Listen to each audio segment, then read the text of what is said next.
Bismillahirrahmanirrahim. Alhamdulillahi Rabbil Alamin. Allahumma salli ala Sayyidina Muhammadin wa ala ali Sayyidina Muhammad, amma ba'd. Qala al-mu'allif rahimahullahu ta'ala wa nafa'na bihi bi asrarihi fid dharain, amin.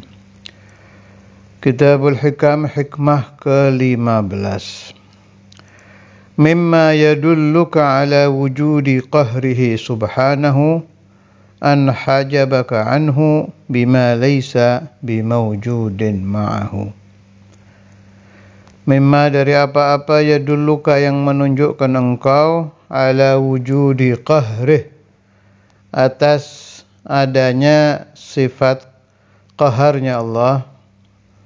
Qahar itu maha memaksa, nanti dibahas.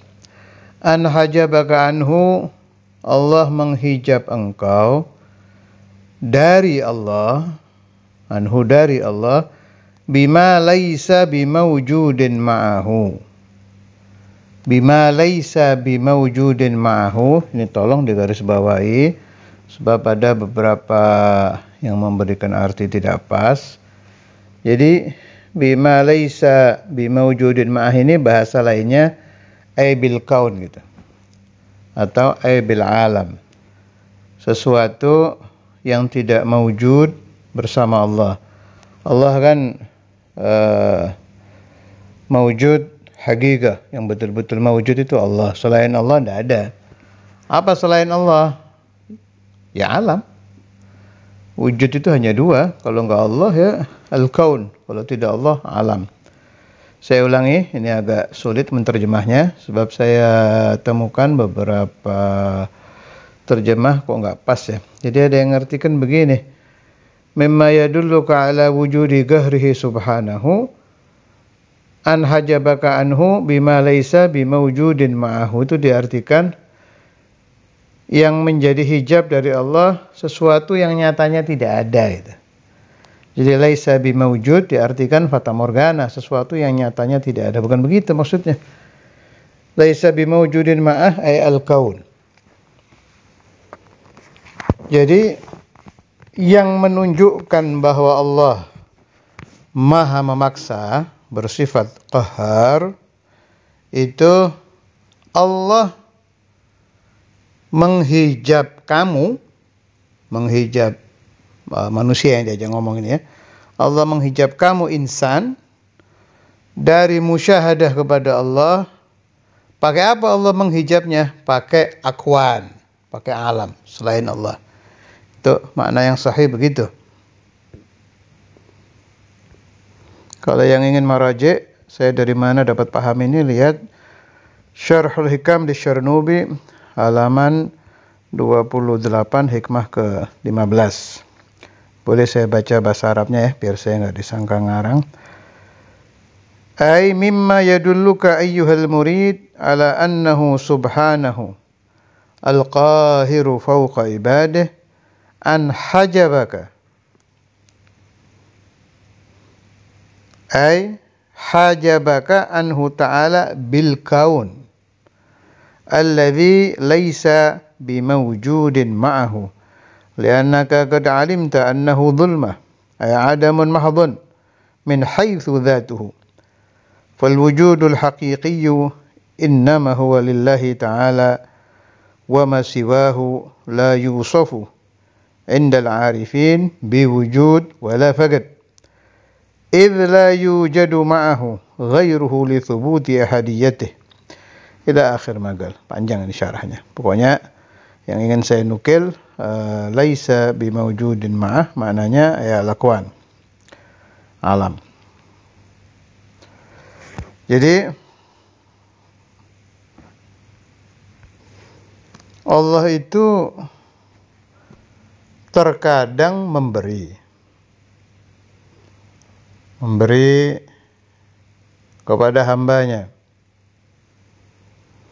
Ketika Allah memberi, maka Allah asyhadaka birrah, memperlihatkan kepadamu kebaikan Allah. Terkadang Allah menolak. Kita minta tidak dikasih, kita butuh tidak diberi. Kita ingin sembuh, terkadang dikasih sakit. Ingin uang, terkadang malah banyak hutang.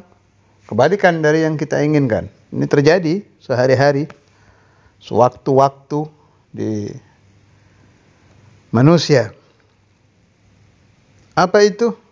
Wa mata mana'aka ashhadaka qahrah. Ketika Allah tidak memberi, mencegah engkau dari yang engkau inginkan, itu Allah sedang memperlihatkan sifat qaharnya Allah. Maha memaksa. Nah, untuk qahar ini, kalau Syekh Soleh Darat itu ngartikan pakai bahasa Jawa murbo meseso. Murbo meseso itu saya pernah tanya ke guru saya, Kiai Ahmad Kiai Hasan, itu diartikan semaunya sendiri. Semaunya Allah. Kadang orang sudah tua, tidak bisa apa-apa, umurnya dipanjangkan. Kadang bayi sedang sehat-sehatnya, sama Allah dimatikan. Sehat, kuat, menawan ini bayi, tahu mati. Sama Allah dimatikan. Terserah Allah itu. Itu kalau bahasa Jawanya murbo meseso. Kalau bahasa Arabnya yaf'alu ma yasha' wa yahkumu ma yurid. Terserah Allah. Allah yang sedang memunculkan murbo mesesonya, sedang memunculkan yaf'alu ma yasha' wa yahkumu ma yurid, itu disebut qahar, maha memaksa. Saya ingat Syekhuna Al-Imam Al-Hafidh Al-Musnid Al-Qutub Habib Abdullah bin Abdul Qadir Bil-Faqih itu sering bahas tentang qahar ini. Kalau santri-santri, alumni atau siapapun lah yang dulu sering mendengarkan taklim-taklim Ustadzul Imam pasti ingat itu. Mulai sering membahas itu. Bagus pembahasan beliau tentang qahar ini, ya qahar ini. Jadi kalau pemahaman Ustadzul Imam itu gini. Qahar itu bukan hanya ketika mana'aka saja. Jadi kalau pahamnya Ustadzul Imam itu gini. Kita tidur itu dipaksa Allah. Kita makan dipaksa Allah. Nanti jangan langsung ditolak dulu, dengarkan dulu, pahami pelan-pelan. Kita berbuat apapun, ini anggul bil ma'na, la bil lafadz ya. Berbuat apapun itu dipaksa Allah. Mati dipaksa Allah, hidup dipaksa Allah. Itu kalau saya merenung pemahaman Ustadzul Imam benar itu. Direnungkan terus dirasakan di kehidupan. Harian aja harian. Saya pernah ke dokter, ya, dokter gigi waktu itu. Dia itu punya alat untuk foto gigi itu sebelum dicabut kan difoto itu. Nah, waktu itu gigi yang mau dicabut 2. Dalam pemahaman si dokter ini, yang ini gampang nih. Yang gigi A gampang dicabut. Yang gigi B sulit ini. Ini foto, ilmunya ada, fotonya juga jelas. Tapi begitu ke praktek, yang tadi disangka gampang berubah jadi sulit. Yang disangka sulit ternyata gampang. Nah, itu qahar itu. Terjadi. Jadi apapun yang terjadi di alam ini aslinya ya Allah semua.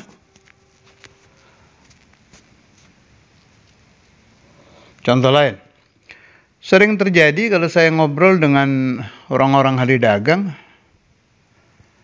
Saya nunggu-nunggu hasil dari ini. Udah rapi semua. Mulai dari pendekatan kepada pembeli, yang akan dijual dirapikan, macam-macam, pokoknya yang harus dilakukan untuk jual beli udah beres ini. nggak jadi begitu tanggalnya. Allah ngasih rezeki dari arah yang lain. Nah itu, asyhadaka qahrah lagi. Semua, setiap waktu, qaharnya Allah Ta'ala itu terjadi di akwan, di alam. Ini masih pemahaman Ustadzul Imam ya. Kalau pemahaman Sayyidi bin Athaillah dibagi dua tadi.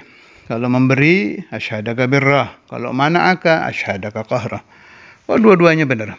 Kedua beliau sama-sama arif billah, pemahamannya benar, hanya beda di pembagian aja. Kalau ma'nan wahid. Al-kullu minallah wa kulluhu la hawla wa la quwwata illa billah. Saya ambil contoh lain tentang aurat. Bab yang banyak dengar ini kan santri. Ada santri umpama ingin mimpi Rasulullah sallallahu alaihi wasallam.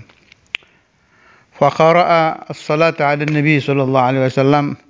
Dilihat keterangannya ini dari imam fulan. Dibaca enggak ngimpi-ngimpi. Cari dari syekh ini enggak ngimpi lagi. Enggak tahunya ada orang yang tidak terlalu luar biasa ngobrol-ngobrol cerita baca sallallahu alaihi Muhammad. Sederhana sholawatnya, sallallahu alaihi Muhammad. Dibaca mimpi Nabi Muhammad sallallahu alaihi wasallam.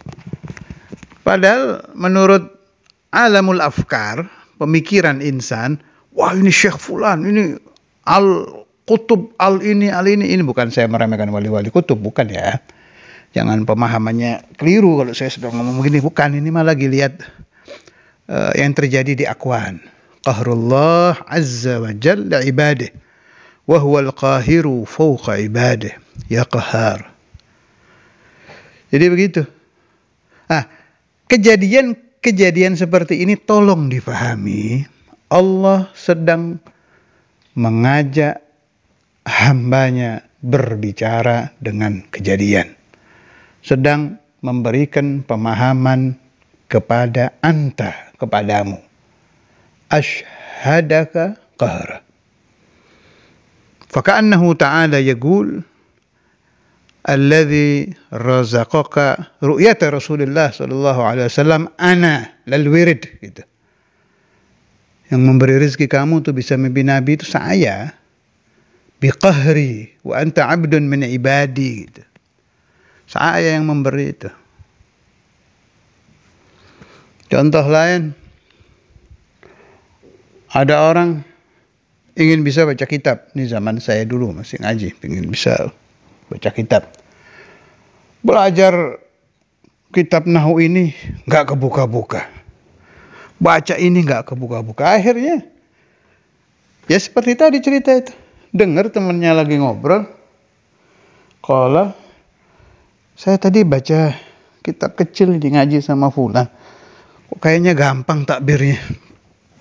Akhirnya dipelajari, fatahallah alaihi fi ilmin nahwu.